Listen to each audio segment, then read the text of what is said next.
वरहमतुल्लाहि वबरकातुहू जी। क्या हाल है सब भाई को? सब खैरियत से हैं? उम्मीद है आप सब खैरियत से होंगे। तो कल आप सब ने मैच देखा, तो मैच देख के बहुत अफसोस हुआ जिस तरह की पाकिस्तान की परफॉर्मेंस थी। तो हमने सोचा क्यों ना उस हवाले से जो है एक वीलॉग किया जाए और उस हवाले से जो भी पाकिस्तान की कमज़ोरियाँ थी उस पर बात की जाए। तो मेरे साथ मौजूद हैं भाई मायूं।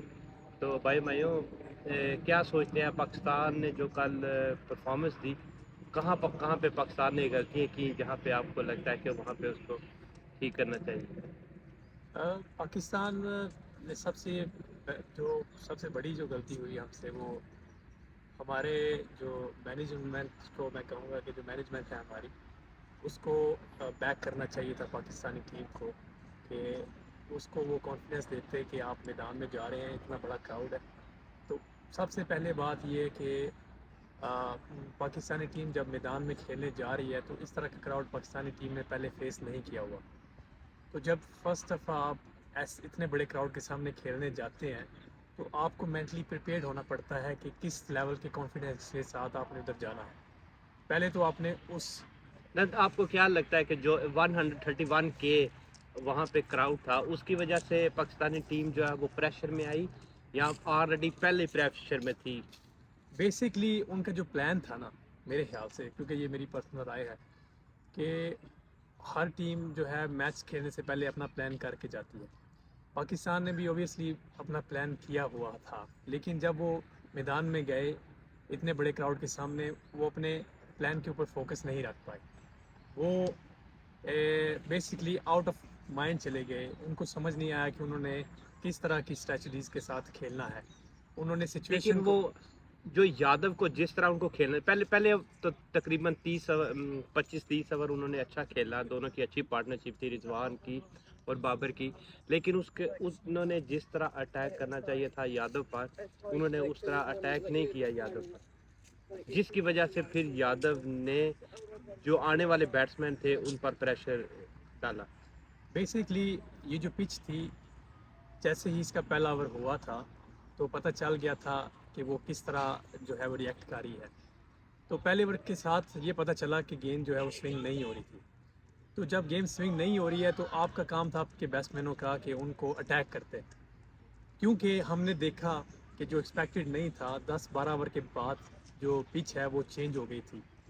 तो वो स्पिन, गेंद पुराने होने के साथ वो स्पिन ज़्यादा होना शुरू हो गया था। लेकिन उससे पहले पाकिस्तान को जो है वो सिचुएशन को रीड करते हुए उनके ऊपर अटैक करना चाहिए था।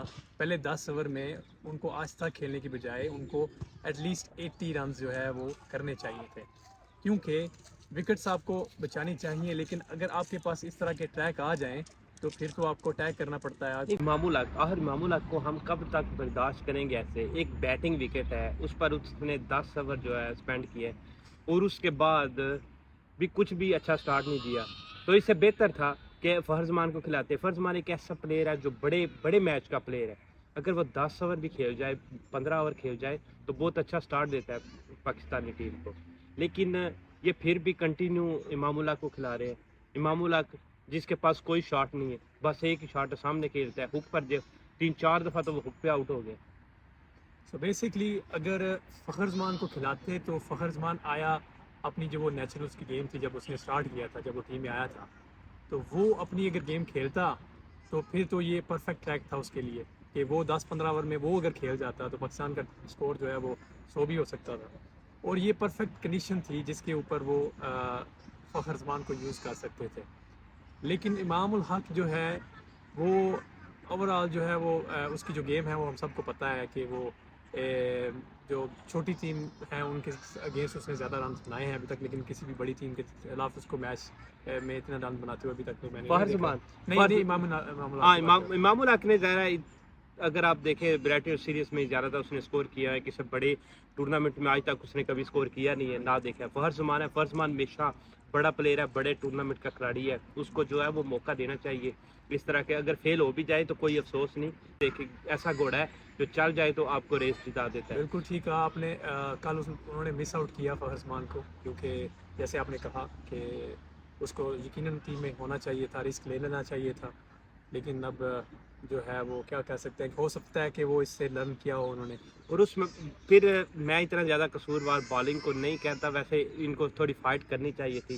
किंग बॉलिंग करते, थोड़ा प्रेशर डालते इंडिया पे, जिस तरह स्टार्टिंग में, तो शायद जैसे आपने देखा मैच ऑस्ट्रेलिया और इंडिया का, इंडिया ऑस्ट्रेलिया वालों ने बहुत अच्छा अटैक किया उस पर स्टार्टिंग में, 200 का टारगेट था, लेकिन फिर भी थोड़ी उनकी बैड लक के उन्होंने वो कैच ड्रॉप हो गई है।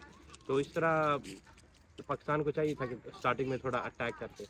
बिल्कुल सही बात है कि पाकिस्तान को भी फाइट बैक करनी चाहिए थी, कोशिश करनी चाहिए थी।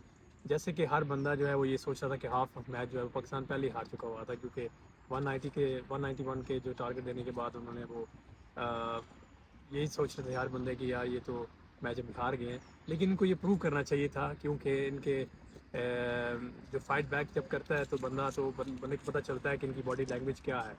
तो हमें दिख रहा था कि जो शाहीन अफरीदी है वो थ्रू आउट दिस टूर्नामेंट में जो है वो मुकम्मल फिट नहीं है।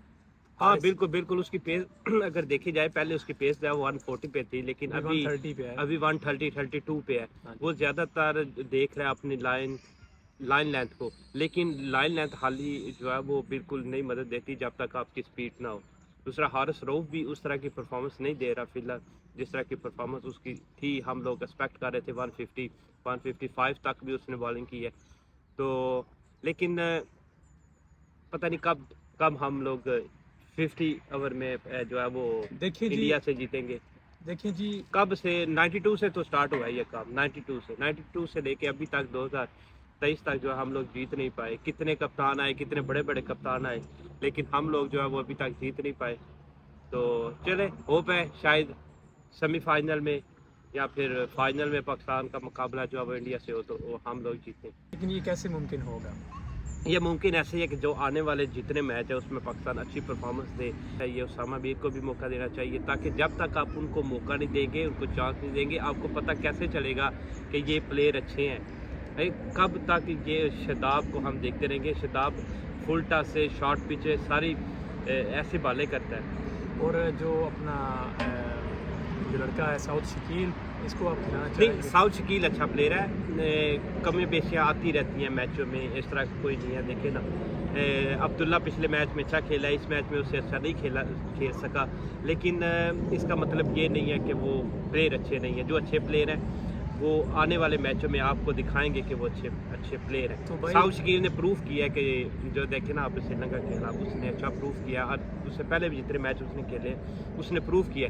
और उम्मीद है कि आंदा भी वो अब्दुल्ला शफीक और जो है साउथ शकील वो प्रूव करेंगे। ये देखिएगा आप, ये बहुत अच्छे और बहुत अच्छी टेक्निक वाले प्लेयर हैं, स्पिनर को खेलने वाले प्लेयर हैं। हमें यहाँ इससे जो ग्राउंड है, ऐसे ग्राउंडों में हमें अच्छे स्पिन को खेलने वाला बंदा चाहिए, क्योंकि आइंदा जो हमारे मैच हैं, 2 मैच चेन्नई में है, वो चेन्नई में तो सारी विकेट जो है वो स्पिन है, और हमें स्पिन में एक अब्दुल्ला शफीक और साउथ ये दोनों हमें ज़रूर चाहिए। तो फिर आप जो है इमाम को की जगह पे फ़खर जमान को लेके आना चाहते हैं? जी बिल्कुल, इमाम की जगह फ़खर जमान, और उसामा जो है वो शदाब की जगह, और नवाज़ की जगह आप इब्रार को जो है वो चांस दें। तो आप और जैसे मिसाल तौर पे अगर चेन्नई में है तो चेन्नई में आप एक फास्ट को कम करके आप 3 स्पिनर के साथ भी जा सकते हो।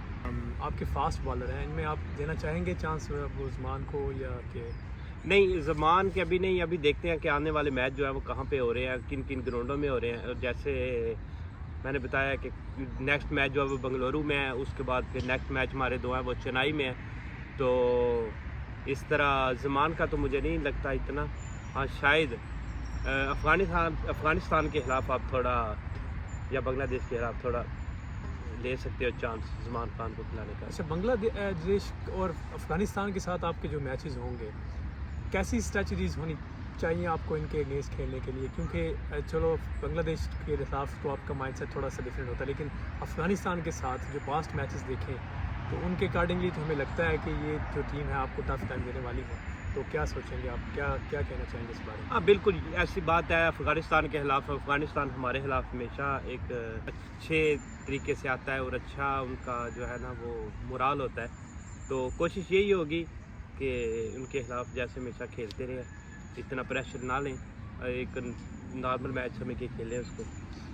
और कप्तानी के बारे में क्या कहना चाहेंगे बाबर आजम को कि वो क्या क्या क्या स्ट्रैटेजी जो है उसको रखनी चाहिए जिसके लिए कप्तान, जहाँ तक कप्तानी का है, कप्तान एक क्या कर सकता है? अगर एक प्लेयर को 2 को भेजते हैं जैसे साउशकील और उन दोनों ने तो अच्छा खेला था, ठीक है, लेकिन आने वाले जो है वो क्लैप्स कर गए, तो उसमें कप्तान का तो कोई कसूर नहीं है। कप्तान तो अपनी परफॉर्मेंस दे सकता है ना। जैसे साउशकील है, वो आके 5 रन बनाए, इफ्तिखार ने 4 रन बनाए, और आने वाले जितने प्लेयर हैं वो सारे क्लैप्स कर गए, तो उसमें कप्तान का कोई नहीं। कप्तान आस्ता आस्ता सीखेगा, और कप्तान ये कर सकता है कि कप्तान अपनी टीम में जो है वो चेंजिंग ला सकता है, उसमें खिलाड़ियों की चेंजिंग कर सकता है, कप्तान ये कर सकता है। लेकिन कप्तान किसी की बैटिंग पर कप्तान कुछ नहीं कर सकता। देखा रोहित शर्मा ने जब कुलदीप यादव की बॉल जो है वो टर्न नहीं हो रही थी तो उसने उसको पीछे ले गया, और फिर जब उसने देखा कि बॉल जो पिच है उसमें थोड़ी टर्निंग आ रही है तो फिर उसको वापस वो लेके आया। इस तरह उसने यूज़ किए अपने बॉलर्स को।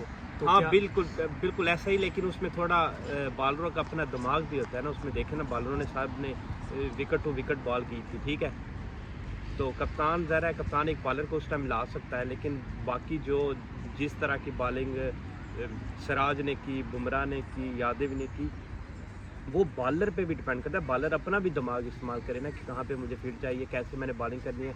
अगर बॉलर शॉर्ट पीछे बॉल करता है, आउटसाइड द स्टंप बॉल करता है, लेग स्टंप पे बॉल करता है, तो उस पर कप्तान बेचारा क्या कर सकता है? कप्तान उसमें कुछ नहीं कर सकता। कप्तान का बस ये काम होता है कि बॉलिंग की चेंजिंग करना।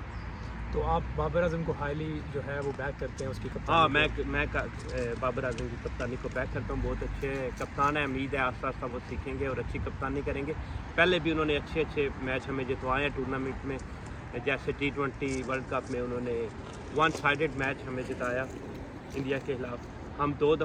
हम एक दफ़ा सेमीफाइनल में पहुँचे, एक दफ़ा हम फाइनल में पहुँचे, तो इससे ज़्यादा कप्तान आपको क्या दे सकता है? वो बैड लक के हम वर्ल्ड कप नहीं जीत सके।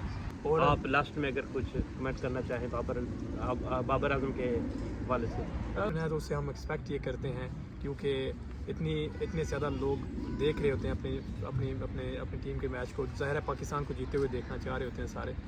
तो अगर बाबर इन चीज़ों को कवर कर लेता है तो वो ज़ाहिर ऑब्वियसली बेस्ट कैप्टन हो जाएगा। बैटर तो वो है ही, लेकिन अगर वो सिचुएशन को रीड करता है तो I think this is the best way.